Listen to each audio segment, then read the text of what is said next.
Itu yang sangat menarik tentang Indonesia adalah political literacy, kefahaman politik, political discourse di Malaysia. Murah-murahan, ada pergaduhan yang murah-murah. Assalamualaikum warahmatullahi wabarakatuh. Halo semuanya, dimanapun berada, jumpa lagi bersama saya Mbah Dul Channel. Saya ucapkan selamat datang yang baru menemukan dan baru bergabung dengan channel ini, dan saya ucapkan terima kasih yang sudah mensupport dan mendukung channel ini. Semoga teman-teman semua selalu dalam keadaan sehat, selalu baik-baik saja, semoga dipermudah, diperlancar urusannya, aktivitasnya, dan semoga selalu dalam keadaan bahagia. Oke teman-teman, di sini saya mau mengulas sebuah video yang diunggah oleh channel Astro Arena teman-teman, yaitu membahas tentang pemilu yang ada di Indonesia. Sejak pemilu Indonesia, banyak media-media asing yang menceritakan tentang pemilu di Indonesia. Nah, di sini ada video di acara podcast dan bercerita tentang pemilu Indonesia.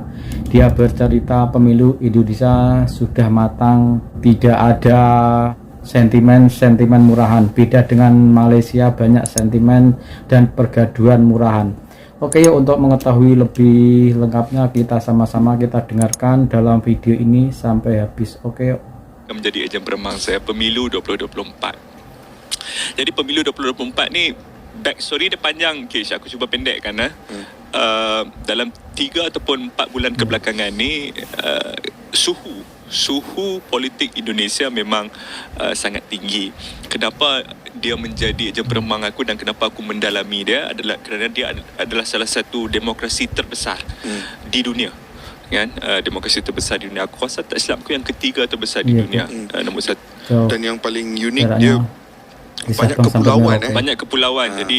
Jadi banyak orang tanya kenapa 14 hari bulan tu adalah hari pilihan raya. Sebenarnya kita by malam tu kita dah tahu kan, kita dah tahu pergerakan politik kita ke mana kan, tetapi mereka harus menunggu sebulan. Sebulan sebelum dapat keputusan rasmi. Jadi pemilu kali ini dia ada 5 lah. Dia ada 5 tahap. 5 tahap. Yang pertama sekali, yang paling atas sekali, rakyat kena pilih presiden. Lepas tu nombor 2 adalah calon legislatif lah, ada macam-macam lah untuk menghantar calon ataupun wakil rakyat masing-masing ke parlimen mereka, ke parlimen yang dipanggil DPR di Senayan. Itu parlimen mereka lah, calon masing-masing.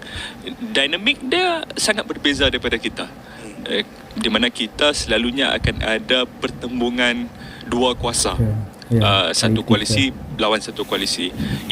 Kali ini dia ada 3 koalisi yang ataupun 3 calon capres, calon presiden dan cawapres, calon wakil presiden yang akan bertanding untuk merebut kursi RI1 dengan RI2 tu. RI1 tu Republik Indonesia 1, iaitu presiden lah.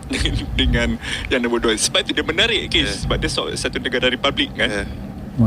Jadi calon yang pertama tu Anies Baswedan dengan aku nak bagi tahu sikit pasal calon-calon ni. Calon pertama tu Anies Baswedan dengan Gus Muhaimin ni adalah calon yang dilihat lebih kepada intelektual, calon intelektual. Calon yang kedua pula General Prabowo Subianto dengan Gibran Rakabuming Raka, anak Presiden Jokowi sekarang ni, itu dilihat sebagai calon populis. Calon yang nasionalis. Nasionalis. Calon nasionalis di sana. Dan yang ketiga adalah Ganjar Pranowo dengan Profesor Mahfud MD, iaitu yang dilihat sebagai yang itu mungkin sedikit populis sebab dia asalnya daripada parti PDI Perjuangan, parti daripada Megawati Soekarno Puteri. Jadi ini adalah pertemuan elit-elit politik. Kita pun ada elit politik kita di sini kan, tapi elit politik sana, bayangkan kalau hang terpilih jadi RI1 dengan RI2 ni, hang akan memimpin 270 juta rakyat kan. Lebih daripada berapa tu? 8 kali ganda, 9 kali ganda Malaysia kan. Macam-macam terjadi semalam. Aku kan kalau kita kan Awani selalu buat live selama sehari, hampir tengok pergerakan pengiraan undi macam mana kan. Dan itu memberikan aku banyak pelajaran semalam. Jadi aku tinggalkan bola sepak seketika sahaja untuk pemilu 2024. Dia 5 tahun sekali je. 2019 dulu pun aku ikut juga, aku tengok juga. Kali ni aku tak begitu in depth follow discourse sebab aku tahu ada banyak presidential debate yang berlaku in the last month or so. Sejujurnya budaya debat tu aku harap ada kat Malaysia lah. Tapi itulah orang kat Malaysia pula kata debat bukan budaya kita. Bukan budaya kita. Budaya kita adalah saya tak nak jawab. Itu saya tak nak jawab. If I speak, I'm in trouble. So tapi ada satu benda yang aku nak cakap sebelum aku nak move on, which is dalam pengalaman aku pergi ke Indonesia, dah bertahun-tahun, berkali-kali dah pernah pergi.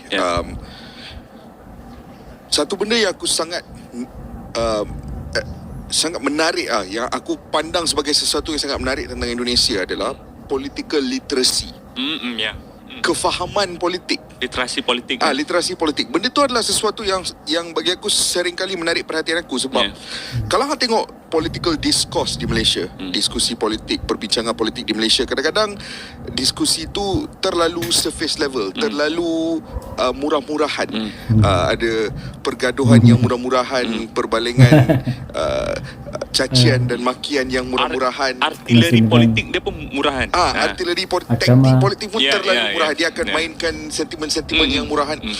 Tetapi di situ even tak payah pergi jauh lah, bulan 7 lepas bila aku sempat ke Lombok, dan individu yang aku naik Grab daripada airport ke hotel kan, dan even Grab driver aku pun dia adalah dia pernah bekerja di Malaysia dalam construction sector. Boleh dikatakan lower middle class punya orang, tetapi cara dia membicarakan politik negara dia tu was with so much of depth, so much of philosophy, so much of nuance. And benda tu across the board tau. Hang pergi hang borak dengan orang apa kelas ke, hang borak dengan middle class, hang borak dengan lower class, across the board orang ada pemahaman politik yang luar biasa. And that's why benda ni kita pernah borak pasal budaya bola sepak di Indonesia. Kenapa budaya bola sepak itu sangat menarik dan mendalam adalah kerana kefahaman politik, kefahaman sentimen kenegaraan itu juga dibawa ke dalam bola sepak. A sense of identity, a sense of belonging.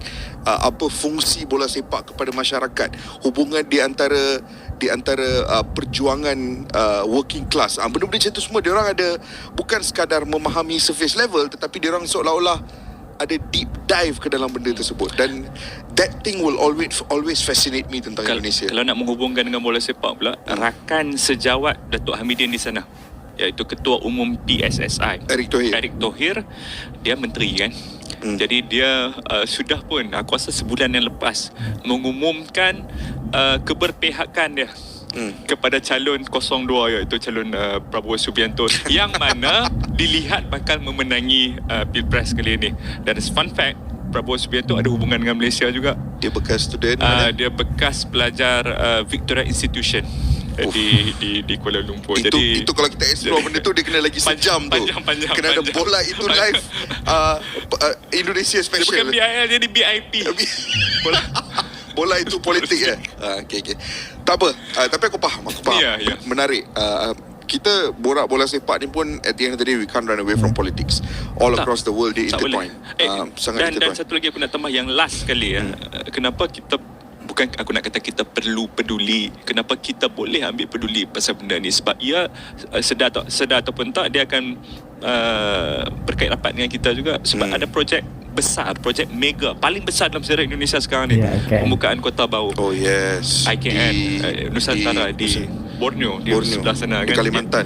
dia akan memberikan impact pada ekonomi kita juga. Tapi itu panjang. Begitulah tadi obrolan dalam acara podcast ini, menceritakan tentang pemilu yang ada di Indonesia dan pemilu yang ada di Malaysia.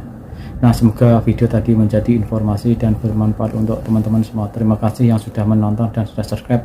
Yang belum subscribe, silahkan subscribe biar bisa mengikuti video-video saya berikutnya. Oke, saya minta undur diri. Wassalamualaikum warahmatullahi wabarakatuh.